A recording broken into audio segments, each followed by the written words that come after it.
कुछ important MCQs हैं जो कैम्बल बायोलॉजी की बुक से हैं, जो डिस्कस करने हैं हमने आज। तो पहला जो एमसीक्यूज है वो ये है कि विच of following sequence correctly represent the flow of electron during photosynthesis. Photosynthesis के दौरान इलेक्ट्रॉन किस तरह फ्लो करते हैं? क्या इलेक्ट्रॉन NADPH से ऑक्सीजन को जाते हैं और फिर कार्बन डाइऑक्साइड को जाते हैं?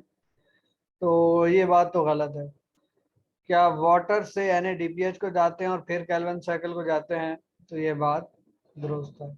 और वाटर से photo system 1 to photo system 2 जाते हैं, ये बात भी दुरुस्त है, लेकिन ये सीक्वेंस ज्यादा ठीक है। अल्टीमेटली NADPH को और NADPH से किस में चले जाएंगे? कैल्विन साइकिल में। Photosynthesis is similar in C4 and CAM plant. ये अक्सर C4 प्लांट्स को आपको पता है कि ये जो है हैश स्लैग पाथवे भी कहा जाता है, C4 शुगर बनती है। और कैंप प्लांट जो है वो जीरो फाइट की एक अडाप्टेशन है, क्योंकि ये दिन के टाइम जो है वो स्टोमेटा बंद कर लेते हैं, रात को खोल लेते हैं। तो दोनों केसेस में जो है वो RuBisCO is not use to fix carbon initially, तो ये एक सिमिलरिटी इनमें है। नेक्स्ट जो है हमारे पास which of following occur during Calvin cycle. Calvin cycle में क्या होता है? कार्बन फिक्सेशन होती है, बिल्कुल होती है। Reduction of NADP positive, reduction which of following occur. तो आपको पता है रिडक्शन जो है वो लाइट रिएक्शन में होती है, तो ये पॉसिबल नहीं है। ऑक्सीजन जो है वो भी लाइट रिएक्शन में रिलीज होती है। और कार्बन जो है, कार्बन डाइऑक्साइड तो बिल्कुल जनरेट ही नहीं होती फोटोसिंथेसिस में।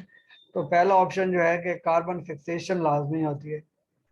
नेक्स्ट कुछ टर्मिनोलॉजीज हैं जो हमें पता होनी चाहिए कि पैराक्राइन एक ऐसी सिग्नलिंग है कि जिसमें जो है signalling cell act as near by target cells by secreting molecules of a local regulator growth factor.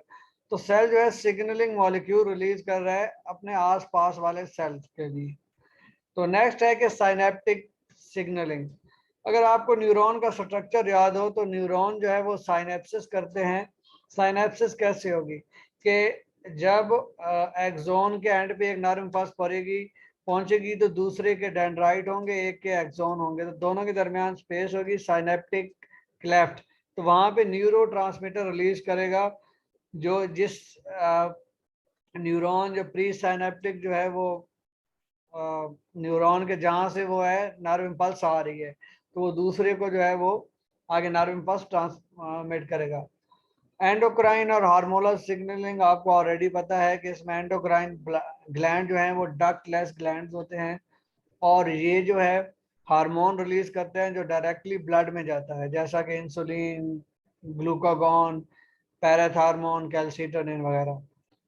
Throw microscope, आपने माइक्रोस्कोप में देखा कि सेल प्लेट बन रही है, तो सेल प्लेट सेल के दरमियान बन रही है, तो आपको पता है सेल प्लेट और फ्रेगमोप्लास्ट जो है ये प्रॉपर्टी है प्लांट सेल की। तो हम कह सकते हैं प्लांट सेल में जो है वो साइटोकाइनेसिस या साइटोप्लाज्म की डिवीजन होने लगी है, और ये बनती है, ये जो मेटाफेस प्लेट बनेगी,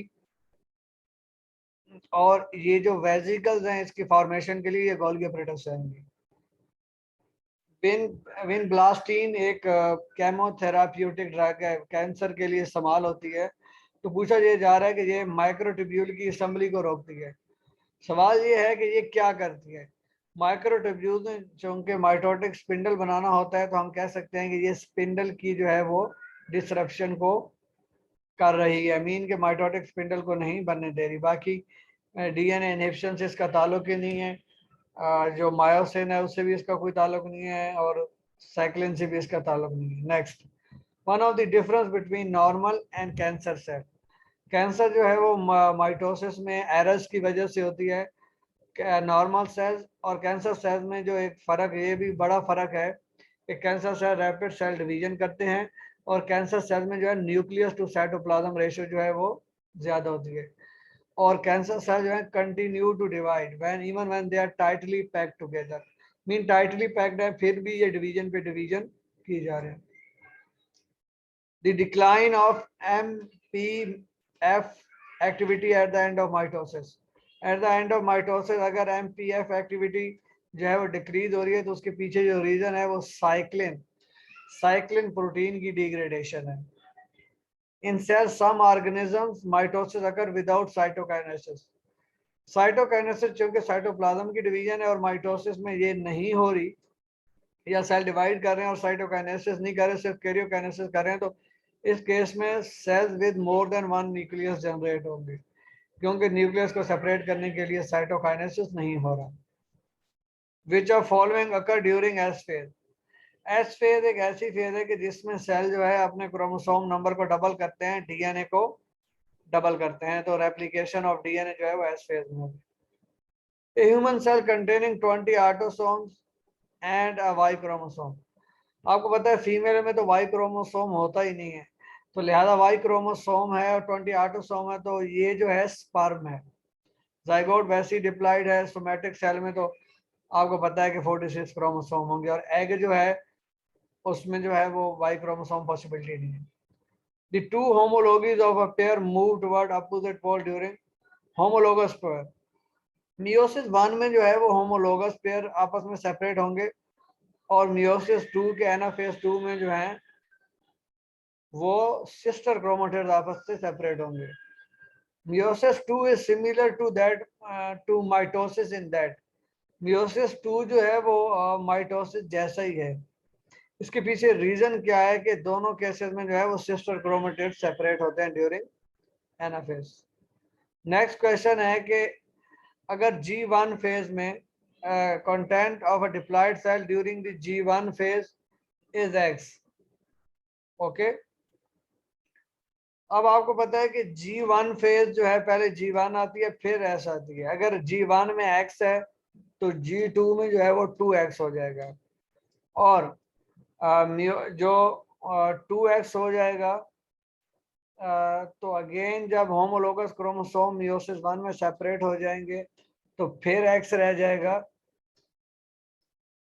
तो सवाल ये पूछ रहा है then the content of same cell at a metaphase of meiosis 1, तो मियोसिस 1 पे डेफिनेटली वो 2X हो जाएंगे।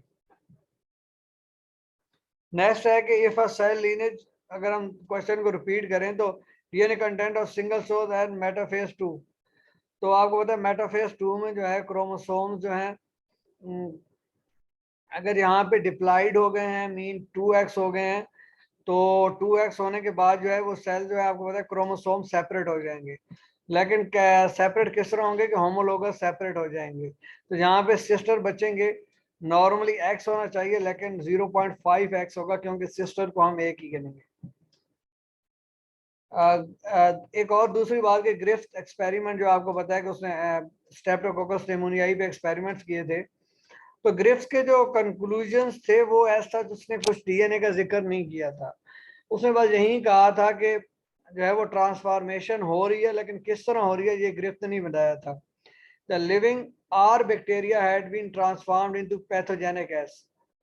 बात उसने ये की थी कि आर जो रफ कॉलोनी बनाने वाले बैक्टीरिया हैं वो स्मूथ बैक्टीरिया में स्मूथ कॉलोनीज बनाने वाले में ट्रांसफॉर्म हो गए हैं बाय अननोन हेरिटेबल सब्सटेंस। के अननोन सा सब्सटेंस है from the dead S cells that enable R cells to make capsule. ये कोई ऐसी चीज है कि जो ट्रांसफॉर्मेशन कर रही है। तो क्वेश्चन इसी से रिलेटेड है कि in work with pneumonia causing bacteria and mice, Griffith found that some substance from the pathogenic cells were transformed to non-pathogenic cell, making them pathogenic. Next है कि what is the basis for difference in how leading and lagging strand molecules are synthesized। तो आपको पता है कि DNA जो है वो रेप्लिकेशन 5 प्राइम टू 3 प्राइम होती है, मीन के जो डीएनए पॉलीमरेज है सिर्फ वो 3 प्राइम पे क्यू न्यूक्लियोटाइड ऐड कर सकता है, लिहाजा इस वजह से लीडिंग और लैगिंग स्ट्रैंड बनते हैं। एक सवाल है कि अगर हम डीएनए को एनालाइज कर रहे हैं number of basis in DNA sample, तो कौन सा जो है इसमें जो है ऑप्शन करेक्ट होगा या कौन सा जो है कंसिस्टेंट होगा पेयरिंग। आपको पता है कि ये अगर हम देखें तो जी हमेशा सी के बराबर होगा और ए जो है टी के बराबर होगा, तो ये इक्वेशन जो है वो सेटिस्फाई कर रही है, क्योंकि हम ए और अगर टी बराबर हैं तो हम ए को इधर ले आए तो टी से माइनस कर दें तो फिर भी जी और सी के बराबर रहेगा, तो ये इक्वेशन जो है वो सेटिस्फाई कर रही है। The elongation of the leading strand during synthesis, इसकी वजह यह है कि progresses away from replication fork. In nucleosome, DNA is wrapped around 8 histone proteins. Next, in eukaryotic cell, the transcription cannot begin. कि ट्रांसक्रिप्शन नहीं हो सकती जब तक several transcription factor जो है वो प्रमोटर से बाइंड ना करें। अगर प्रमोटर से ट्रांसक्रिप्शन फैक्टर बाइंड करेंगे तभी जाके जो है वो ट्रांसक्रिप्शन स्टार्ट होगी। Which of following is true of a codon? Codon के बारे में जो है वो कौन सी बात दुरुस्त है? It never code for same amino acid as another codon. एक ये बात, it can code for more than one amino acid, ये बात भी गलत है। तो आपको पता है कि एक अमीनो एसिड के लिए मोर देन वन कोड हो सकते हैं, तो पहला भी गलत है। इट कैन बी इधर डीएनए और इन आरएनए, तो ये बात भी दुरुस्त है। इट प्रोटीन का ये यूनिट नहीं है, जीन प्रोटीन के यूनिट होते हैं। The anti codon of particular transfer RNA, transfer RNA के ऊपर एंटी कोडोन होता है, जो मैसेंजर आरएनए के ऊपर जो कोडोन मौजूद होता है उसका कंप्लीमेंट्री होता है। Which of following is true of RNA processing? RNA processing में जो है वो कौन सी बात, which of following is true of RNA process? Exons are cut before messenger RNA leave the nucleus. पहली बात तो ये exons जो हैं वो कोडिंग रीजन है, तो इनको हम कट नहीं कर सकते। Nucleotides are ended at both ends of RNA, तो ये बात दुरुस्त है। नेक्स्ट है कि which component is directly involved in translation? तो ट्रांसलेशन में जो है वो राइबोसोम्स इन्वॉल्व होते हैं, आरएनए पॉलीमरेज जो है वो ट्रांसक्रिप्शन में इन्वॉल्व होते हैं।